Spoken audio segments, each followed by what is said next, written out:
Hello. It's whatever time it is when you're watching this video. Do you know where your children are?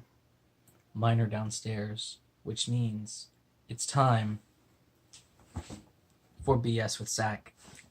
I'm gonna break this one day, accidentally. We've got a short session, short read today. We're gonna get a little bit through the next part of chapter 9. We're not gonna finish it, but we're gonna get close. When last we were here, William had been captured by pirates. He was stowing away on a pirate ship, and he had trapped a pirate in his bottomless bag named Bloody John. The pirate's name is Bloody John, not the bag, obviously. But more pirates are trying to get into the room in which he's hidden himself. So let's see where we are now, picking up in chapter 9. William zoomed in on the map and located his position. He was on a ship heading west toward the Sixth Realm. At least he was still on course. If he could hide out just a little longer, he could slip through the Sixth Gate without incident. Then he could worry about escaping the pirates once he was safely within his own realm and only a relatively short distance from home. Besides, surely the rough-and-tumble crew of this particular vessel of villainy would want their minds clear and wits sharp before attempting to navigate a water gate. That was reasonable, right? William thought for a moment and concluded he'd never heard tale of pirates being reasonable. They might want their rum before the gate. He could certainly appreciate the need for a little liquid courage before such a horrific and perilous excursion. He searched the room for anything that might give him options. He found the twin bag hanging among several other empty sacks, right next to where his own hiding place had hung. Maybe he could bribe the pirates into sparing his life. Sally would provide something of value to pay his ransom. She seemed kind and generous enough. Granted, she might also object to negotiating with pirates, so might Ollivander, for that matter. WWOD. What would Ollivander do?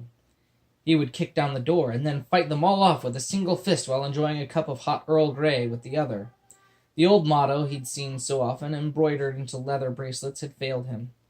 He contemplated WWLOD, but decided that little Ollivander would do the same thing with both fists, and warm milk in a bottle to keep from spilling. Oh, how wonderful it must be to count oneself among the ranks of the chosen, William mused. William could see no reasonable, reliable, safe way out of his predicament. If I'm gonna go, I might as well do it in style. He decided it would be wise to jot a quick note on a page from the Knot Quartermaster's inventory log. Something short, sweet, and to the point to keep the others from worrying. Dear Sally, could you please tell Ollivander that I've been captured by pirates and that my leg still hurts and I have a plan to escape, but it's probably not going to work and I'm going to get myself killed doing something so stupid. So if you could please let him know the situation and ask him to make sure he takes care of the kobold situation back in Barrowsend as a favor to me as a last request, since it's technically his fault I'm in this mess in the first place because he left me to fight those skeletons and wolves in the first place, and then he left me alone when the pirates got me, and it was his idea to go on this crazy adventure in the first place, and if he would have just gone north in the first place, like I said, we would be in the first realm right now instead of me on a pirate ship about to die. Thanks. Sincerely, William. P.S. Dinner was really good. Thank you. So was lunch. He read the message over and balked at the lack of pronunciation that blurred his thoughts into a rambling stream of favors and blame. So much for short and sweet. No time to revise, he scolded himself, and shoved the note in the twin bag without looking. William searched the room for an empty container that he could fill with anything important. Anything he might want to keep. Emptying out the barrel half full with apples, he loaded it up with his gear, the sleeping bags, the twin bag, some rope, the map, a few odds and ends. Then he tied the barrel off to the escape rope and dropped it into the bottomless bag. His valuables secured, the boy set to filling his bag with ammunition for his great escape. Stumpy cursed in ways that would curdle milk and make demons blush as William piled anything semi-small and not nailed down into the bottomless bag. Kegs, small boxes, even a table, though that one took considerable finagling. With his bad leg, William found the easiest method was to start at the top and drag the bag down over things, rather than attempting to lift anything and thus increase the weight, pressing down on his swollen ankle. Stumpy wasted no effort in making it known he bore an equal animosity to the bag being turned upside down, as he did to have bear. Let's take that back. Stumpy wasted no effort in making it known he bore an equal animosity to the bag being turned upside down, as he did to having barrels dropped on him. Anytime William lifted the flap, Bloody John hurled small objects at the boy through the narrow opening. William's face met with more than one apple, and by the growing collection of welts and bruises the two of them steadily amassed, one might assume they'd engaged in a boxing match of at least semi-epic proportions. As the boy squeezed yet another sack of potatoes into the bag, Bloody John flung a bottle in a hard, fierce arc, connecting squarely with the center of William's forehead. When the room stopped spinning, William opened his eyes and stared at the ceiling. He couldn't decide if he had passed out or if the bottle had only knocked him to the floor. He pressed his hands to the knot forming and winced, inhaling deeply through clenched teeth. His head throbbed, his thoughts swam. If he had any intentions of surviving long enough to die, executing Operation Stupid Escape, he would need to make peace with his captive. "Hey, Stumpy," William called, strained and garbled from the blow. A potato flew from the still opened bag and landed on his stomach, briefly winding him. He would need to start by not calling his captive Stumpy. "Only your mom calls me Stumpy. The stump is my—" "Hey, Bloody John." No potato. No comments regarding his mother's virtue. That had to be a good sign, right? Maybe there was hope yet. "John?" "Bloody John," the pirate corrected. "Bloody John? I was thinking we call an armistice." "Armistice, eh? I don't know the meaning of the word," Bloody John barked. "That's your call, but I'm pretty sure you don't want me to keep dropping barrels in there, and I know I'm pretty sick of apples to the face." "No," said Bloody John, "I mean it. I don't know what it means. It means I stop dropping barrels on you, and you stop throwing apples at me, and we try to come to a sort of understanding." "It's a mite specific meaning, isn't it? I mean, is it always barrels and bottles?" he asked, legitimate curiosity filling his words. "No, I suppose it suits any sort of fighting," William replied. "Oh," Pirate replied. William could hear rummaging noises emanating from the depths of the bottomless bag. "So, I mean, does that include, say, potatoes and apples too?" "Any sort of fighting," William clarified sternly. "Oh," Bloody John said with traces of disappointment. "I suppose I can agree for now.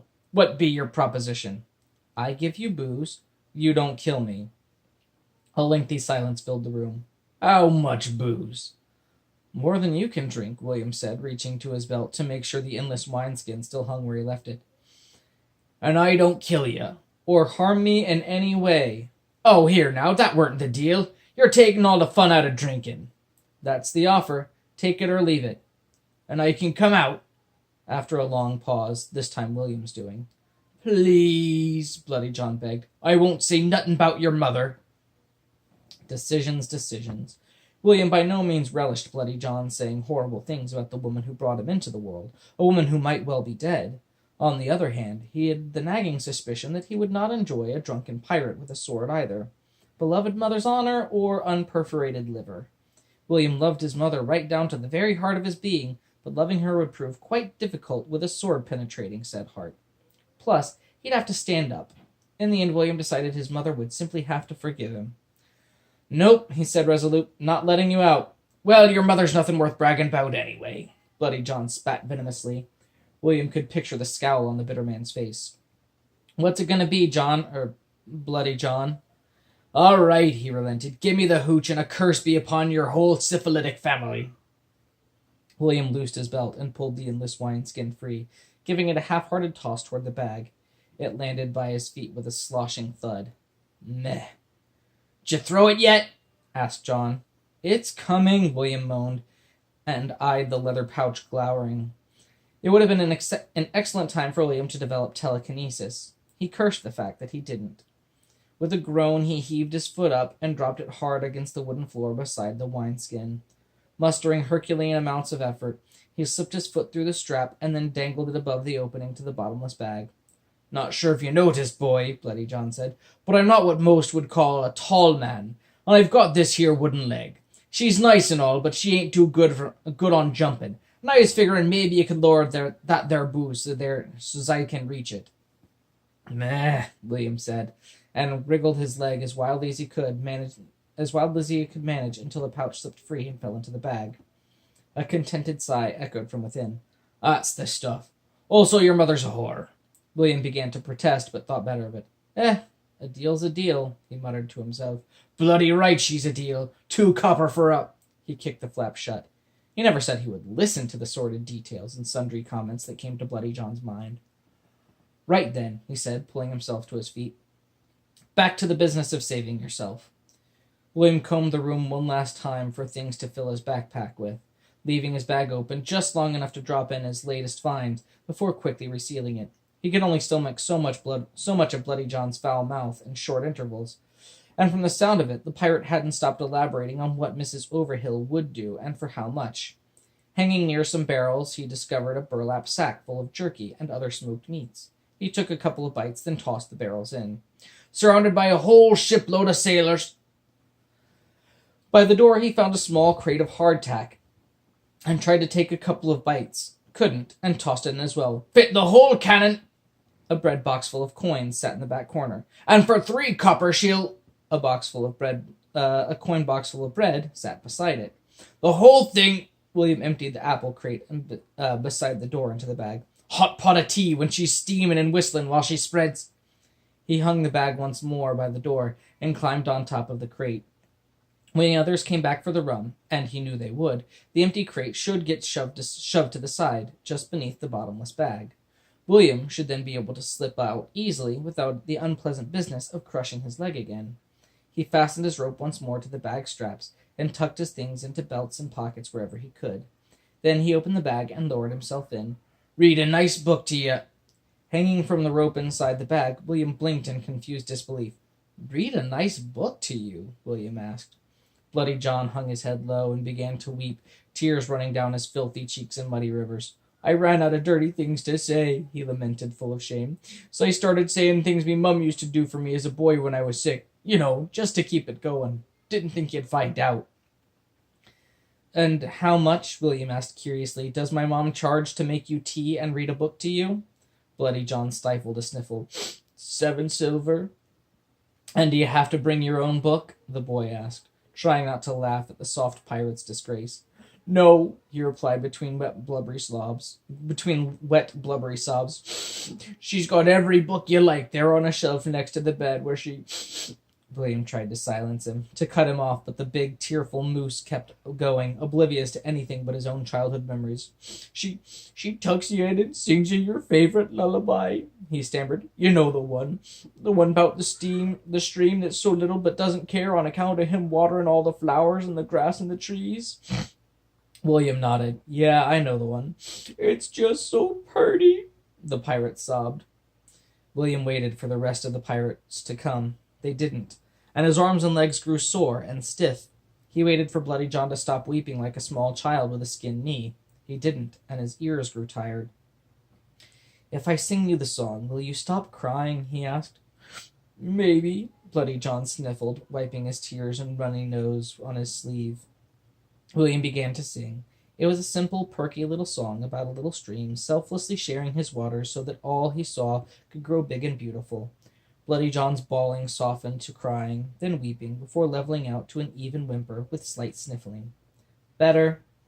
Better. Who's my big scary pirate? William asked. I am, Bloody John said weakly. Who? I am, he said with more conviction. Good. Now drink your booze. Bloody John opened the wineskin and resumed drinking. He seemed placated enough that William could safely climb down and rest his hand a little. William hadn't expected Bloody John to be a bloody pansy. He also hadn't expected to find something solid to stand on only a couple of feet down. He looked toward his feet and beheld a carefully stacked mound of crates, boxes, barrels, and bags. Under no circumstances could he have imagined the haphazard manner in which he'd filled the bottomless bag resulting in such a tower. Standing there at its summit, he reached up as high as he could, his fingertips grazing the lip of the bag's mouth. Sneaky bastard. Bloody John, William asked, what were you doing with this pile? Nothing, he replied with the same exaggerated innocence 4-year-olds put on after breaking heirlooms or painting on walls. William shook his head in disbelief. Up to this point, he'd always envisioned their relationship as one of jailer and prisoner. As time passed, however, William became increasingly aware that he was wrong. He was no jailer, and Bloody John was no prisoner.